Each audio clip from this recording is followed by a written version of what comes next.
प्यारे बच्चों, welcome to AK study. आज हम लोग झारखंड शैक्षणिक अनुसंधान एवं प्रशिक्षण परिषद रांची मासिक मूल्यांकन माह सितंबर सत्र 2021-22 के लिए है, उसके विषय में चर्चा करेंगे। और देखिए यहाँ पे प्यारे बच्चों, ये जो पूर्णांक है वो टोटल पूर्णांक 60 नंबर का है और जो कक्षा आज हम लोग चर्चा कर रहे हैं वो कक्षा 8 का कर रहे हैं। यहाँ पे देखिए सब्जेक्ट जो है वो क्या है, हिंदी है, इंग्लिश है, गणित है, विज्ञान है, सामाजिक विज्ञान है और संस्कृत विषय का इंटरनल असेसमेंट है। और इसका सारा जो क्वेश्चन दिया हुआ है, इस क्वेश्चन को हम लोग एक एक करके हल करेंगे। तो प्यारे बच्चों, मैं आपको याद दिला दूं, यदि आप इस चैनल में नया हैं तो चैनल को सब्सक्राइब कर लें और साथ ही साथ अपने दोस्तों के साथ इसको शेयर करें, क्योंकि ये जो एग्ज़ाम है, इस एग्ज़ाम सारे बच्चों को देना है। तो सबसे पहले आप इसको अपने दोस्तों के पास शेयर करें। सबसे पहले आपको क्या करना है प्यारे बच्चों, जो वीडियो है उसको आपके दोस्त के पास शेयर करना है, क्योंकि आपके दोस्त को भी इसका एग्ज़ाम लिखना है। जितना बच्चा है क्लास 8 में, उन सभी को इंटरनल असेसमेंट का एग्ज़ाम लिखना है। तो प्यारे बच्चों, हम लोग चलिए क्लास को स्टार्ट करते हैं।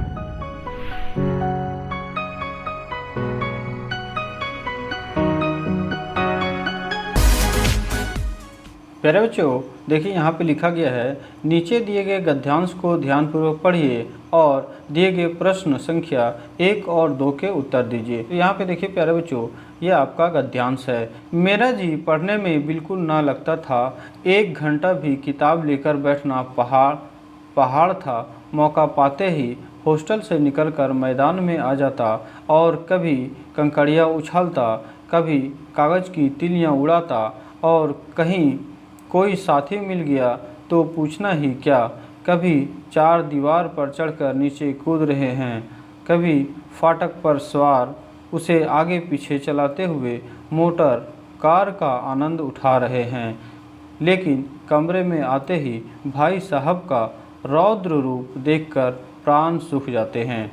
ये था आपका गद्यांश। इस गद्यांश से अब हमें क्वेश्चन सोल्व करते हैं। तो प्यारे बच्चों, क्वेश्चन में लिखा हुआ है, गद्यांश के अनुसार अवसर मिलने पर छात्रावास से बाहर निकलकर लेखक क्या करता था। तो पहला देखिए लिखा हुआ है, तितलियाँ पकड़ता था, 4 दीवारी पर चढ़कर नीचे कूदता था, मोटर कार का सवारी करता था, कागज़ का फूल बनाता था। तो प्यारे बच्चों, इसका आंसर क्या होगा? इसका आंसर बी होगा। यहाँ पे देखिए लिखा हुआ है,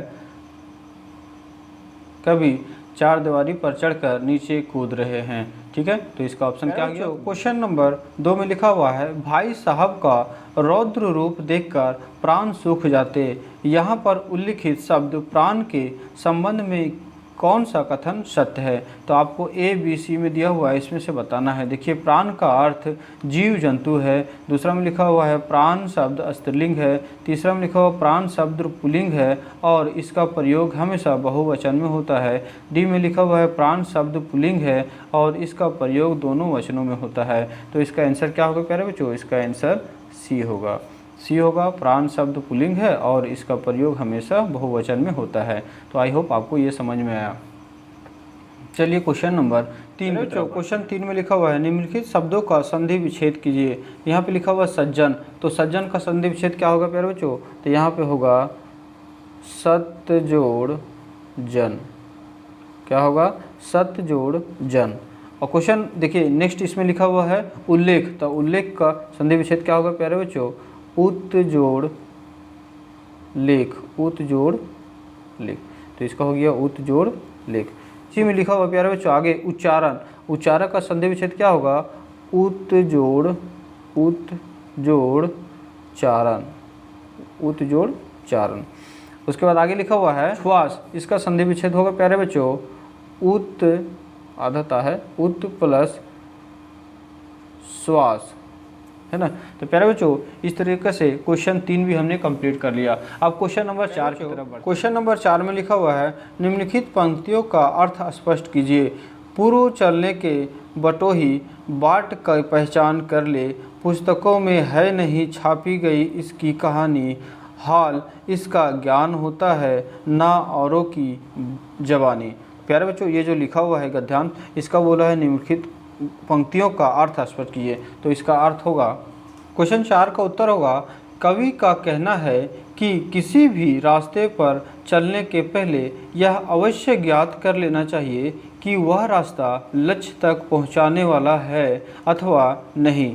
कवि कहता है कि पुस्तकों में लक्ष्य तक पहुंचने के लिए मार्ग नहीं बताया गया है। लोग भी इस बारे में कुछ नहीं बोल सकते, क्योंकि अपनी मंजिल प्राप्त करने के लिए स्वयं ही प्रयास करना पड़ता है। तो ये हो गया क्वेश्चन 4 की जो ये पंक्ति दिया हुआ है, इस पंक्ति का अर्थ हो गया। अब चलिए हम लोग क्वेश्चन नंबर 5 की तरफ बढ़ते हैं। क्वेश्चन नंबर 5 में लिखा हुआ है, विश्वास पात्र मित्र जीवन की औषध है, कैसे, इसके बारे में समझाना है। तो प्यारे बच्चों, आप यहाँ पे देख सकते हैं लिखा हुआ उत्तर 5 का, जिस प्रकार एक वैद्य रोग को आसानी से जान लेता है और रोग की प्रकृति और संक्रमता के अनुसार इलाज करता है, इलाज में चाहे उसे कड़वी दवा देनी हो तब भी नहीं हिचकता, उसी प्रकार मित्र को भी कठोर निर्णय लेने में नहीं हिचकना चाहिए और अपनी आलोचना रूपी दवा से मित्र का भला करना चाहिए।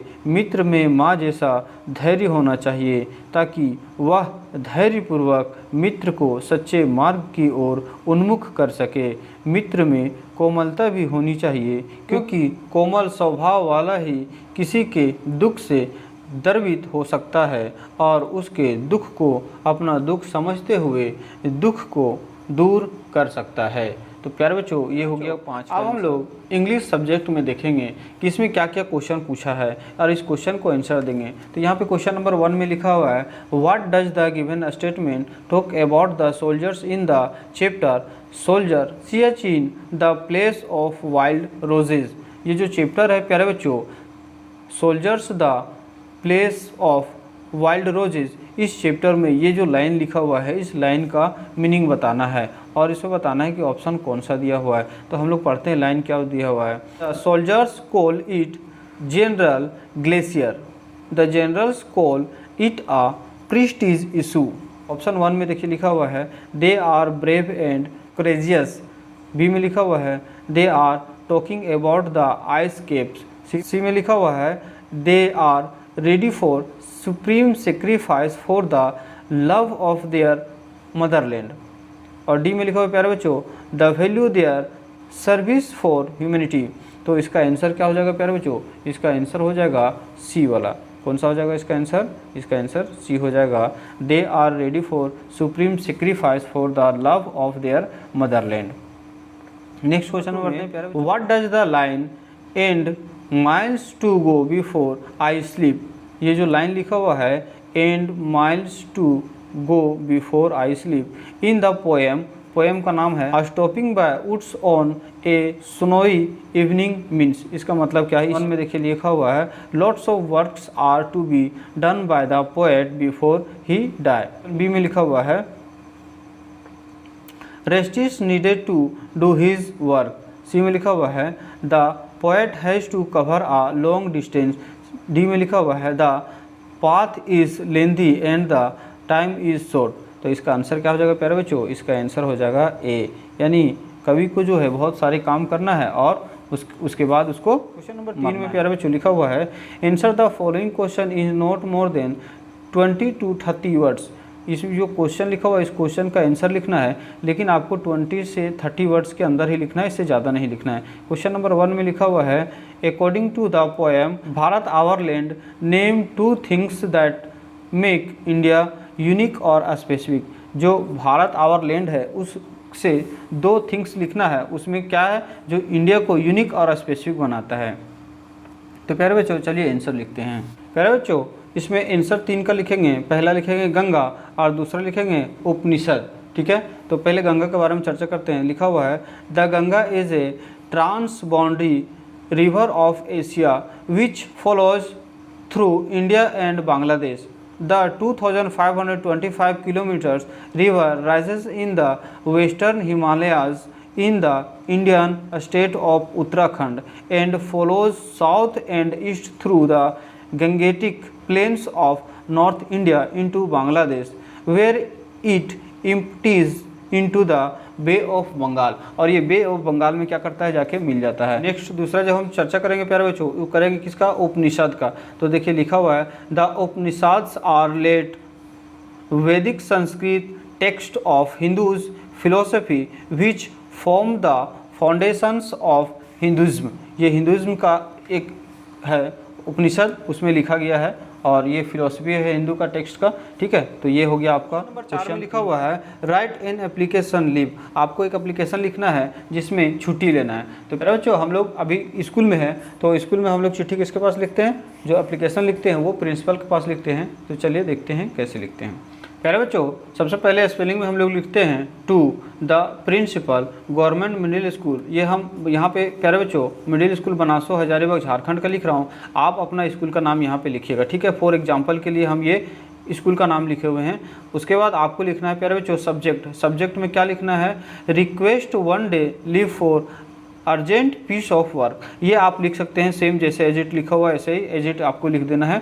उसके रिस्पेक्टेड सर एवं मैडम, प्यारे बच्चों आप इसको एज इट इज लिख सकते हैं। उसके बाद लिखा हुआ है with due respect I beg to say that I am a students of class 8। आप प्यारे बच्चों क्लास 8 का ही आप लोग लिख रहे हैं एग्जाम, तो यहाँ पे लिखिएगा क्लास 8 इन योर स्कूल। आपके स्कूल का हम लोग क्लास 8 का बच्चा है। I have requested one day leave because of a piece of work in the city. जो हमें एक अर्जेंट काम है अपने सिटी के लिए। I need to accompany with my grandma for shopping regarding to upcoming festival. जो upcoming आने वाला फेस्टिवल है, उस फेस्टिवल के लिए हम लोग कहाँ पे जाएंगे, सिटी में जाएंगे शॉपिंग करने के लिए। Kindly allow me leave for one day, I shall be oblige to you. उसके बाद लिखिएगा योर्स ओबीडियंटली। उसके बाद अपना नाम लिखिएगा, क्लास कौन सा क्लास 8 लिखिएगा, यहाँ पे रोल नंबर उसके बाद लिखिएगा। प्यारे बच्चों, यदि वीडियो आपको अच्छा लग रहा है, हेल्पफुल लग रहा है, तो आप इसे अपने दोस्तों के पास शेयर करें, क्योंकि एग्जाम डेफिनेटली हर बच्चा को लिखना है प्यारे बच्चों। तो अपने दोस्त को भी इस वीडियो को जल्दी से जल्दी शेयर करें, ताकि वो भी इस क्वेश्चन को कर ले और एग्जाम अच्छी तरीके से लिखे। और चैनल में आप यदि नया हैं तो प्यारे बच्चों चैनल को सब्सक्राइब कर लें, इसमें इसी तरह का वीडियो इस तरह से। प्यारे बच्चों, जो आपका इंग्लिश था वो भी समाप्त हो गया। अब हम लोग पढ़ेंगे मैथ, यहाँ पे गणित के बारे में। तो क्वेश्चन नंबर 1 में लिखा हुआ है कौन सा विकल्प जो है वो वर्ग संख्या है। तो प्यारे बच्चों, जो ए में लिखा हुआ है 1400, तो ये वर्ग नहीं होगा। ये है 16,000, ये भी वर्ग नहीं होगा। ये है 200, तो 200 भी वर्ग नहीं है। प्यारे बच्चों, ये 1600 है, यही इसका ऑप्शन हो जाएगा 1600 वर्ग में, ठीक है। 1600 को अगर हम लोग वर्गमूल निकालेंगे प्यारे बच्चों तो कितना होगा, 40 होगा, ठीक है। तो ये एक वर्ग में होगा, तो आपका ऑप्शन क्या हो गया, डी हो गया। क्वेश्चन नंबर 2 को देखते हैं प्यारे बच्चों।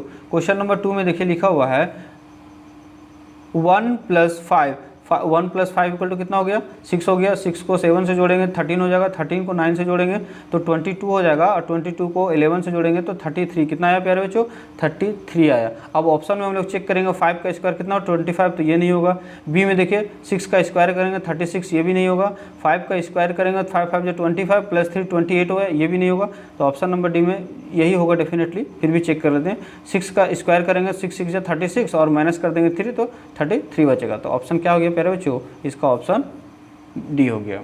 क्वेश्चन नंबर 3 में देखिए लिखा हुआ है 29 का वर्ग ज्ञात किए। तो प्यारे बच्चों, इसको वर्ग निकालेंगे तो यहाँ पे लिखते हैं सॉल्यूशन, और यहाँ पे 29 का वर्ग है, तो इसको इसका मतलब क्या होगा प्यारे बच्चों, वर्ग का मतलब होता है 2 बार। तो हम यहाँ पे लिखेंगे 29 × 29, और इसको 29 को 29 से मल्टीप्लाई करेंगे प्यारे बच्चों, तो ये प्राप्त होता है 841। तो यही आपका आंसर हो गया। तो प्यारे बच्चों, ये बहुत इजी क्वेश्चन था, इसका आंसर कितना हो गया, 841। प्यारे बच्चों, क्वेश्चन नंबर 4 में देखिए लिखा हुआ है √7900 का मान निकालना है। तो प्यारे बच्चों 1900 √अंडर इक्वल टू क्या होगा प्यारे बच्चों, ये हो जाएगा 88.881। ये आंसर 88.881 इसका आंसर हो गया, ठीक है। क्वेश्चन नंबर 5 में देखिए लिखा हुआ है दिए गए त्रिभुज ABC में भुजा BC का मान ज्ञात करना है। यहाँ पे जो BC है ना प्यारे बच्चों, ये मान आपको ज्ञात करना है। BC की लंबाई ज्ञात कीजिए। तो यहाँ पे ये कौन सा त्रिभुज है प्यारे बच्चों, ये समकोण त्रिभुज था, हम लिखेंगे चूँकि त्रिभुज ABC एक क्या है, एक समकोण त्रिभुज है, ठीक है, जिसमें कोण ए बराबर कितना है 90 डिग्री, ये समकोण है। जब ये 90 डिग्री है प्यारे बच्चों तो इसको क्या बोलेंगे, इसको हम लोग बोलेंगे एच, ठीक है। ये हो गया कर्ण, ठीक है। यहाँ पे हम लोग कर्ण भी लिख सकते हैं, चलो यहाँ पे लिख देते हैं कर्ण, और इसको हम लोग मान लेंगे आधार। क्या मान लेंगे प्यारे बच्चों, आधार। और ये हो गया लंब। तो हम लोग यहाँ पे लगाएंगे पाइथागोरस प्रमेय से, लिखेंगे चूँकि पाइथागोरस प्रमेय से, पाइथागोरस प्रमेय से प्यारे बच्चों, पाइथागोरस प्रमेय से फार्मूला होता है कर्ण स्क्वायर इक्वल टू लंब स्क्वायर प्लस आधार स्क्वायर। क्या होता है, आधार स्क्वायर। तो प्यारे बच्चों अब यहाँ पे मान बैठाएंगे, कर्ण स्क्वायर का मान क्या है BC, तो ये हम लिख देते हैं यहाँ पे BC का स्क्वायर बराबर लंब हम किसको माने हैं, AC को माने हैं, तो यहाँ पे लिखेंगे AC का स्क्वायर प्लस आधार किसको माने हैं, AB को माने हैं, तो यहाँ पे लिखेंगे AB का स्क्वायर। प्यारे बच्चों BC स्क्वायर है तो BC स्क्वायर अभी हम रहने देते हैं और इधर आते हैं। AC का मान मेरा कितना प्यारे बच्चों, AC का मान है 12, तो 12 का स्क्वायर करेंगे हम, और प्लस AB का मान कितना है 36, तो 36 का स्क्वायर करेंगे, ठीक है प्यारे बच्चों। अब यहाँ पे 12 का स्क्वायर करेंगे तो ये हो जाएगा 144 प्लस 36 का स्क्वायर करेंगे प्यारे बच्चों, तो 36 का स्क्वायर हो जाएगा 1296। कितना हो जाएगा 1296, ठीक है प्यारे बच्चों। अब इसको क्या करेंगे, ये दोनों को जोड़ देंगे, तो दोनों को जोड़ेंगे तो आएगा कितना 1440, ये 1440 आ जाएगा। अब यहाँ पे क्या आ रहा है BC का स्क्वायर, यहाँ भी आ रहा है BC का स्क्वायर। अब ये प्यारे बच्चों जब ये स्क्वायर को हटाएंगे ना तो इधर रूट आ जाएगा, ठीक है प्यारे बच्चों, इसका क्या आएगा रूट आ जाएगा। प्यारे बच्चों यहाँ पे रूट अंडर आया कितना 12 × 12 × 10, तो प्यारे बच्चों ये दोनों जब जोड़ा लगता है तो बाहर आ जाता है, तो 12 बाहर आ गया और अंदर में क्या बचा 10। तो प्यारे बच्चों अब यहीं पे निकल गया BC इक्वल टू, हम आप इतना ही आंसर छोड़ सकते हैं। अगर इतना आंसर नहीं आगे बढ़ना चाहते हैं तो इतना इक्वल टू आप और करके लिख सकते हैं 37.94, ये हो गया इसका आंसर प्यारे बच्चों। तो ये BC बराबर कितना निकला, ये आपका निकला। आप इतना भी आंसर छोड़ेंगे तो भी नंबर आपको मिल जाएगा, और 37.94 छोड़ेंगे तो भी आपका आंसर नंबर पूरा मिलेगा, ठीक है, टेंशन नहीं लेना है। चलिए नेक्स्ट प्यारे बच्चों, तो इस तरह से हमारा मैथ भी समाप्त हो गया। अब हम लोग आए प्यारे बच्चों अब विज्ञान में देखेंगे, और विज्ञान में क्वेश्चन कैसे पूछा इसको सॉल्व करते हैं। तो क्वेश्चन नंबर 1 की तरफ आते हैं प्यारे बच्चों। क्वेश्चन नंबर 1 में देखिए लिखा हुआ है, क्वेश्चन नंबर 1 जो दिया हुआ वो वस्तुनिष्ठ प्रश्न है। अब बोल रहा क्वेश्चन 1 में बल जिसकी दिशा सदैव गति की दिशा के विपरीत होती है क्या कहलाता है। तो जो ऐसा बोल रहा है क्या है जो गति के दिशा के विपरीत होता है, कौन सा बल है। तो प्यारे बच्चों क्या होगा, वो घर्षण बल होता है। क्या होता है, घर्षण बल। जैसे हम लोग गाड़ी चलाते हैं प्यारे बच्चों, तो गाड़ी में क्या होता है, जब हम लोग ब्रेक लगाते हैं तो वो गाड़ी रुक जाती है ना, तो वो घर्षण बल के कारण जो गति के विपरीत दिशा में जो बल लगती है उसको क्या बोलते हैं प्यारे बच्चों, उसको बोलते हैं घर्षण बल। चलिए क्वेश्चन नंबर 2 में देखिए लिखा हुआ है, मान लीजिए एक दुकान में शॉर्ट सर्किट से आग लग गई, आप आग पर नियंत्रण करने के लिए कौन सा उपाय करेंगे। प्यारे बच्चों ऑप्शन 1 में लिखा हुआ है जल का छिड़काव करेंगे, स्विच को ऑफ करेंगे, 3 में लिखा हुआ अग्निशामक दल को खबर करेंगे, 4 में लिखा हुआ सभी विकल्प। तो प्यारे बच्चों अगर हम लोग यहाँ पे जल का छिड़काव करेंगे तो जल भी क्या है, आग का सुचालक है, बिजली का सुचालक है, तो वो उसमें करंट लग सकता है। स्विच ऑफ करने जाएंगे तो स्विच सर्किट शॉर्ट सर्किट लगा हुआ है तो उसमें क्या होगा, उसमें भी करंट लगने का डर है, तो इसका ऑप्शन हो जाएगा प्यारे बच्चों C हो जाएगा, अग्निशामक दल को हम लोग कवर करेंगे। प्यारे बच्चों क्वेश्चन नंबर 3 में देखो लिखा हुआ है लघु उत्तरीय प्रश्न, मतलब छोटा इसका जवाब लिखना है, उत्तर लिखना है। और क्वेश्चन 3 में लिखा हुआ है प्रदीप्त एवं अप्रदीप्त वस्तुओं में अंतर को उदाहरण सहित आपको बताना है। तो प्रदीप्त वस्तु किसको बोलते हैं प्यारे बच्चों, जिससे प्रकाश निकलता है उसको प्रदीप्त वस्तु बोलते हैं, जिससे प्रकाश नहीं निकलता उसे अप्रदीप्त वस्तु बोलते हैं। इसका डेफिनेशन चलिए देख लेते हैं। यहाँ पे देखिए प्यारे बच्चों, यहाँ पे लिखा हुआ वे वस्तुएं, प्रदीप्त वस्तु में क्या होगा, वे वस्तुएं जो प्रकाश उत्सर्जित करती है प्रदीप्त वस्तुएं कहलाती है। जैसे सूर्य का अपना प्रकाश होता है, तारा का भी अपना प्रकाश होता है। जो हमारा सूरज है वो क्या है प्यारे बच्चों, सूर्य भी हमारा एक तारा है। प्रकाश से विद्युत बल्ब, आग, जलती हुई मोमबत्ती, ये सब क्या है, प्रदीप्त वस्तुएं हैं। प्यारे बच्चों अब आगे देखते हैं अप्रदीप्त वस्तुएं। अप्रदीप्त वस्तुएं क्या आते हैं, वे वस्तुएं जो प्रकाश उत्सर्जित नहीं करती है अप्रदीप्त वस्तुएं कहलाती है। जैसे चंद्रमा का अपना प्रकाश नहीं होता प्यारे बच्चों, वो सूर्य के ही प्रकाश से वो चमकता है। और ग्रह की बात करेंगे, जैसे पृथ्वी मेरा ग्रह है तो पृथ्वी का अपना क्या प्रकाश नहीं होता है, ये हम लोग तारा सूर्य ये हम लोग सूर्य से इसको दिन और रात होता है ना प्यारे बच्चों। लकड़ी हो गया, पुस्तक हो गया, मानव हो गया, दर्पण हो गया, दीवार हो गया इत्यादि, ये सब क्या है प्यारे बच्चों। क्वेश्चन 4 में लिखा हुआ है बिजली मिस्त्री विद्युत उपकरणों जैसे स्विच बोर्ड, बिजली के तार आदि के मरम्मत का कार्य करते समय हाथों में रबड़ के दस्तावेज पहनकर क्यों काम करते हैं। वह अपने हाथ में रबड़ का दस्तावेज इसलिए पहनता है क्योंकि रबड़ जो होता है वो विद्युत का कुचालक होता है, इसलिए उसको पहनता है ना। चलिए इसका आंसर देखते हैं। आंसर देखिए लिखा हुआ है रबड़ के दस्तावेज विद्युत के रोधक होते हैं यानी कुचालक होते हैं। ये विद्युत मिस्त्री को विद्युत झटके से बचाते हैं। यदि यही कारण है कि विद्युत स्विच की मरम्मत के समय विद्युत मिस्त्री रबड़ के दस्तावेज का। क्वेश्चन नंबर 5 में देखिए लिखा हुआ है दीर्घवृत्तीय प्रश्न, मतलब इसको ये 4 नंबर का, इसको थोड़ा सा लंबा लिखना है ना। क्वेश्चन नंबर 5 में लिखा हुआ किशोरावस्था में होने वाले शारीरिक विकास में पोषक तत्वों की क्या आवश्यकता एवं भूमिका है, इसका वर्णन करें। जो हमारे किशोरावस्था जब आता है तो उसमें पोषक तत्व का क्या भूमिका हो जाता है और इसकी पोषक तत्वों की आवश्यकता क्यों होती है, इसके बारे में हम लोग को चर्चा करना है। तो प्यारे बच्चों चलिए यहाँ पे देखते हैं क्वेश्चन 5। देखिए इसका उत्तर होगा किशोरावस्था पोषक की दृष्टि से एक संवेदनशील समय होता है जब तेज शारीरिक विकास के कारण पौष्टिक आहार की मांग में वृद्धि होती है। किशोरावस्था के दौरान लिए गए आहार संबंधी आचरण पोषक संबंधी समस्याओं में योगदान कर सकते हैं, जिसका स्वस्थ एवं iron, folic acid, vitamin A और आई सहित विटामिन और खनिज की कमियों को रोकने के लिए भोजन का सुदृढ़ीकरण एवं महत्वपूर्ण भूमिका निभाता है। तो ये क्वेश्चन 5 का हो गया प्यारे बच्चों, और इस तरीक़ा से हमने विज्ञान को भी समाप्त कर लिया। सामाजिक विज्ञान में हम लोग देखेंगे, सामाजिक विज्ञान में लिखा वस्तुनिष्ठ प्रश्न परिदृश्य को इसे पढ़िए और उसके बाद इसका ऑप्शन को ढूंढना है। तो प्यारे बच्चों आप इसे यहाँ से यहाँ तक पढ़ सकते हैं, पढ़ लीजिए। झारखंड में मृदा अपरदन एक बहुत बड़ी समस्या है। भारी वर्षा होती है, देखिए यहाँ पे जो जो लिखा है उसको टिक लगाते जाते हैं। भारी वर्षा होती है तब पानी के साथ बहुत सारी मिट्टियाँ बहकर चली जाती है। जब खेत में जुताई के बाद सूख जाती है उस समय तेज़ हवाएं चलती है तो मिट्टी को उड़ा कर ले जाती है। पिछले कुछ दशकों में जनसंख्या में तीव्र वृद्धि के कारण पेड़ों की कटाई और कृषि क्षेत्र भूमि के दोहन में वृद्धि हुई है। इन सब के कारण झारखंड में मृदा अपरदन में लगातार बढ़ोतरी देखी जा रही है। तो प्यारे बच्चों ये इसमें क्या लिखा हुआ है कि जो कभी ज़्यादा वर्षा होती है तो भी मिट्टी ले जाती है, और खेत जोत के बाद छोड़ देते हैं तो उसमें जब सूखा पड़ जाता है तो भी उड़ जाता है। क्वेश्चन 1 को देखते हैं, लिखा हुआ है क्वेश्चन 1 में झारखंड में मृदा अपरदन के मुख्य कारण क्या। ऑप्शन ए में लिखा हुआ है तेज वर्षा का होना, ठीक है, ये भी जब ज़्यादा वर्षा होता है तो भी मिट्टी बह जाती है।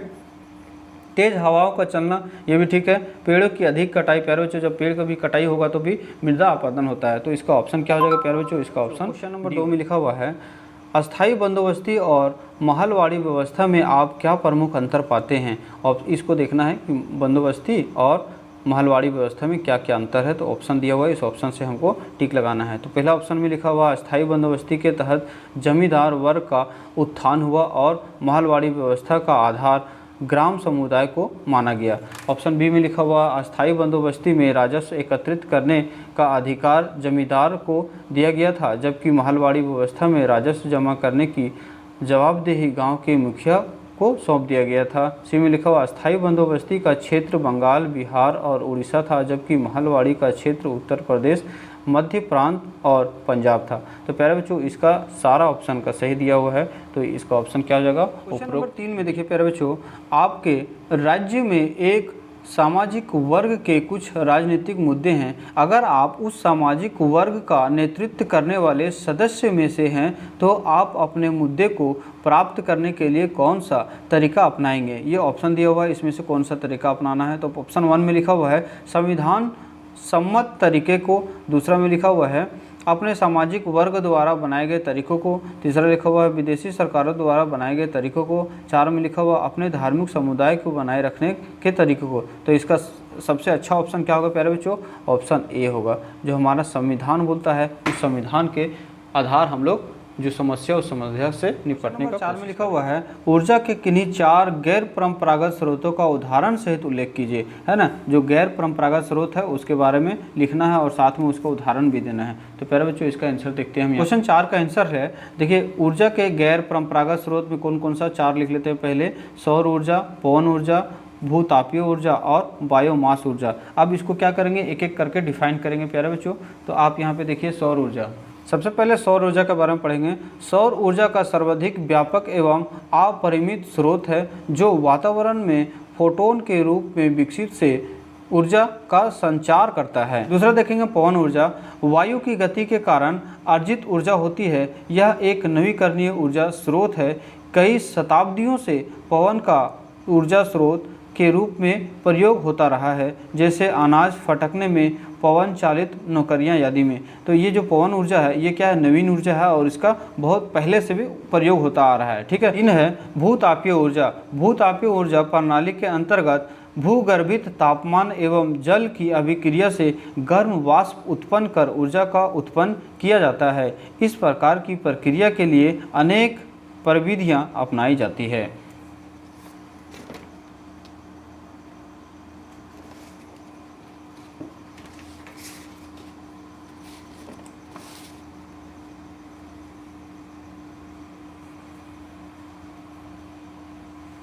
प्यारे बच्चों, जो चौथा ऊर्जा है वो है बायोमास ऊर्जा। यह जैव ऊर्जा का एक रूप है। जैविक पदार्थ का उपयोग ऊर्जा उत्पादन के लिए किया जाता है। पादप, एंजाइम, जीवाणु आदि ऊर्जा के महत्वपूर्ण स्रोत है। जैव पदार्थों से ऊर्जा प्राप्त करने की अनेक विधियां हैं। ठीक है। तो ये जो जैव बायोमास ऊर्जा है ये कहाँ से मिलता है, जैविक पदार्थ के उत्पादन उपयोग करके इसको बनाया जाता है। तो ये आपको क्वेश्चन आई होप समझ में आया होगा। चलिए नेक्स्ट बढ़ते हैं, आप इसे लिख लें प्यारे बच्चों। क्वेश्चन नंबर 5 में देखिए प्यारे बच्चों लिखा हुआ है, प्रस्तावना में निर्धारित मूल्यों में से किन्हीं दो को स्पष्ट कीजिए। जो प्रस्तावना हम भारत के लोग, भारत को एक संपूर्ण प्रगति संपन्न, ये जो प्रस्तावना है प्यारे बच्चों उससे दो निर्धारित मूल्य तत्वों को लेना है और उसको क्या करना है, उसके बारे में बताना है। तो चलिए इसको देखते हैं। प्यारे बच्चों, हमने पहला लिया पंथ निरपेक्ष। अब इसका मतलब क्या होता है देखते हैं। भारत का संविधान किसी धर्म या पथ निरपेक्ष की प्रोत्साहन नहीं देता है। मतलब जो हमारा संविधान है वो संविधान किसी एक धर्म के प्रति बढ़ावा नहीं देता है, वो सारे धर्म को समान समझता है ना, और ये किसी एक धर्म को बढ़ावा नहीं देता है। ना ही किसी धर्म के साथ कठोरता का व्यवहार करता है, और ऐसा नहीं है कि एक धर्म को बढ़ावा दे रहा है दूसरा धर्म को दबाता है, ऐसा हमारे संविधान में नहीं है। धर्म और उपासना की पूर्ण स्वतंत्रता प्रदान करके धार्मिक अल्पसंख्याकों को भी समान संरक्षण प्रदान करता है। और बोलता है कि जो हमारे धर्म में उपासना करता है, कोई भी धर्म को उपासना कर सकता है, उसकी स्वतंत्रता है, और जो अल्पसंख्यक है वो अल्पसंख्यक को समान संरक्षण मिलता है, यानी समान अधिकार मिलता है। दूसरा हमने लिया है संपूर्ण प्रभुत्व संपन्न। प्यारे बच्चों इसको समझते हैं। संपूर्ण प्रभुत्व संपन्न शब्द का प्रयोग संविधान की प्रस्तावना में किया गया है। इसका तात्पर्य है कि भारत के आंतरिक तथा वैदेशिक मामलों में भारत सरकार सार्वभौमिक तथा स्वतंत्र है। मतलब जो हमारे देश के अंदर कोई भी अगर निर्णय लेना है और देश के बाहर भी कोई निर्णय लेना है तो उसमें हमारा देश का जो सरकार है वो क्या करता है, उसको स्वतंत्र है उसको लेने में। ठीक है। विधि के दृष्टि से भारत के ऊपर ना तो किसी आंतरिक शक्ति का दबाव है और ना ही किसी बाहरी शक्ति का। अब भारत सरकार अगर चाहे प्यारे बच्चों, अगर हमारे संसद चाहे तो संसद में कोई भी विधि बना सकता है, उस पर कोई ना बाहर से उसका आंदोलन कर सकता है, दबाव डाल सकता है, ना ही अंदर से कोई उसका दबाव डाल सकता है। तो ये हो गया संपूर्ण प्रभुत्व संपन्न। ठीक है प्यारे, लिखा हुआ है 19वीं सदी में आदिवासियों की सामाजिक एवं आर्थिक स्थिति में क्या परिवर्तन हुए बताइए। जो 19वीं सदी आदिवासी का सामाजिक और आर्थिक स्थिति में क्या बदलाव आया, इस बदलाव को हम लोग इस पर बताना है। तो चलिए देखते हैं। प्यारे बच्चों, हम लोग सबसे पहले आर्थिक स्थिति के बारे में समझ लेते हैं, फिर सामाजिक के बारे में समझेंगे। तो आर्थिक में लिखा हुआ है, उनमें से कुछ समुदाय झूम खेती करते थे और बहुत सारे इलाकों में आदिवासी जंगलों जानवरों का शिकार करके एवं वन उत्पादों को इकट्ठा करके जीवन यापन करते थे। यानी उसमें से कुछ समुदाय जो थे वो क्या करते थे, झूम खेती करते थे, और कुछ लोग थे, कुछ समुदाय जो लोग थे वो क्या करते थे, जंगली जानवर को शिकार करके अपने जीवन यापन को करते थे। ठीक है। उसके बाद कुछ आदिवासी जानवर भी पालते थे, आदिवासी सड़क निर्माण का कार्य करते थे एवं कुछ आदिवासी खेती भी करते थे।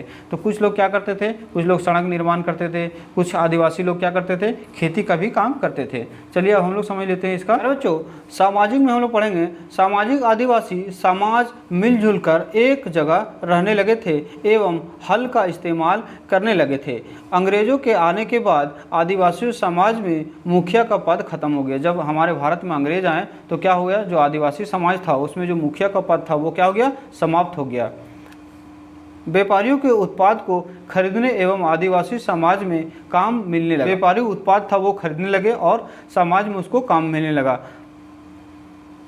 आदिवासी समाज अंग्रेजों के अत्याचार का विरोध करने लगे एवं भगवान बिरसा मुंडा के द्वारा मुंडा आंदोलन चलाया गया। जब अंग्रेज लोग ज़्यादा जुल्म करने लगा, अगर शोषण करने लगा, तो भगवान बिरसा मुंडा के द्वारा क्या किया गया, एक आंदोलन। संस्कृत में देखिए लिखा हुआ है, अधोलिखितम अनुच्छेदम पठित्वा प्रश्नाम उत्तराणि लिखत।